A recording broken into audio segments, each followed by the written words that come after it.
നിങ്ങളുടെ ഓരോ യാത്രകളിലും ഒപ്പം ചേർന്നുകൊണ്ട് യാത്രാ ഇടവേളകളെ വിസ്മയകരമാക്കാൻ പാലക്കാട് തൃശൂർ ജില്ലാ അതിർത്തിയായ തിരുവില്ലാമലയിലെ ഏറ്റവും വലിയ അതിഥി മന്ദിരമായ ആനമല ഹോം സ്റ്റേസ് പ്രൗഢഗംഭീരമായ പൈതൃക തനിമയുമായാണ് അതിഥികളെ വരവേൽക്കാനായി ഒരുങ്ങിയിരിക്കുന്നത്. നഗരത്തിന്റെ തിരക്കുകളിൽ നിന്നും മാറി പ്രകൃതി രമണീയവും ശാന്തവുമായ അന്തരീക്ഷത്തിൽ സ്ഥിതി ചെയ്യുന്ന ആനമല ഹോം സ്റ്റേസിൽ 15 മുതൽ 25ഓളം പേർക്ക് വരെ താമസിക്കുവാൻ സാധിക്കുന്ന AC മുറികൾക്കൊപ്പം തന്നെ 200ഓളം പേർക്ക് പങ്കെടുക്കാവുന്ന അവരുടെ മനസ്സിനിണങ്ങുന്ന തരത്തിലുള്ള ഫംഗ്ഷനുകൾ നടത്താനുള്ള സൗകര്യവും ഒരുക്കിയിട്ടുണ്ട്. ആനമല ഹോം സ്റ്റേസിന്റെ ഭാഗമാവാം. Anamalas home stay. ഒറ്റപ്പാലം മണ്ണാർക്കാട് റോഡിൽ കാഞ്ഞിരക്കടവ് തോട്ടിലും പരിസര പ്രദേശങ്ങളിലുമായി മാലിന്യം തള്ളുന്നത് വ്യാപകമാകുന്നു. ഒറ്റപ്പാലം നഗരസഭയും അമ്പലപ്പാറ ഗ്രാമപഞ്ചായത്തും അതിർത്തി പങ്കിടുന്ന സ്ഥലമാണ് കാഞ്ഞിരക്കടവ് പാലം.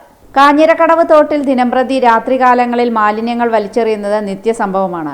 ഒറ്റപ്പാലം നഗരസഭയും അമ്പലപ്പാറ ഗ്രാമപഞ്ചായത്തും അതിർത്തി പങ്കിടുന്ന ഒരു പ്രധാന സ്ഥലം കൂടിയാണ് കാഞ്ഞിരക്കടവ്.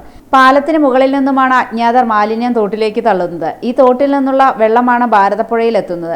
നിരവധി ആളുകൾ കുടിക്കുന്നതിനും മറ്റു നിത്യോപയോഗ കാര്യങ്ങൾക്കും ആശ്രയിക്കുന്നത് ഭാരതപ്പുഴയിലെ വെള്ളമാണ്. വിജനമായ പ്രദേശമായതിനാൽ മാലിന്യങ്ങൾ വലിച്ചെറിയാൻ വരുന്നവർക്ക് യാതൊരു പേടിയുമില്ല. ഇത് കാരണം ഈ പ്രദേശത്ത് തെരുവ് നായ്ക്കളുടെയും കാട്ടുപന്നുകളുടെയും വിഹാര കേന്ദ്രമാണ്. നഗരസഭയും അമ്പലപ്പാറ ഗ്രാമപഞ്ചായത്തും ഈ പ്രദേശത്ത് ക്യാമറ സ്ഥാപിക്കണമെന്ന് പറഞ്ഞ് നടപ്പായതുമില്ല. മാലിന്യം തള്ളുന്ന സാമൂഹ്യ വിരുദ്ധരെ കണ്ടെത്തി ശിക്ഷാരീതി കടുപ്പിക്കണമെന്നാണ് നാട്ടുകാരുടെ ആവശ്യം. ഒറ്റപ്പാലം നഗരസഭയും അമ്പലപ്പാറ ഗ്രാമപഞ്ചായത്തും ഇത്തരം സാമൂഹ്യ വിരുദ്ധ പ്രവർത്തനങ്ങൾക്കെതിരെ കർശന നിയമം കൊണ്ടുവരണമെന്നാണ് നാട്ടുകാരുടെ ആവശ്യം.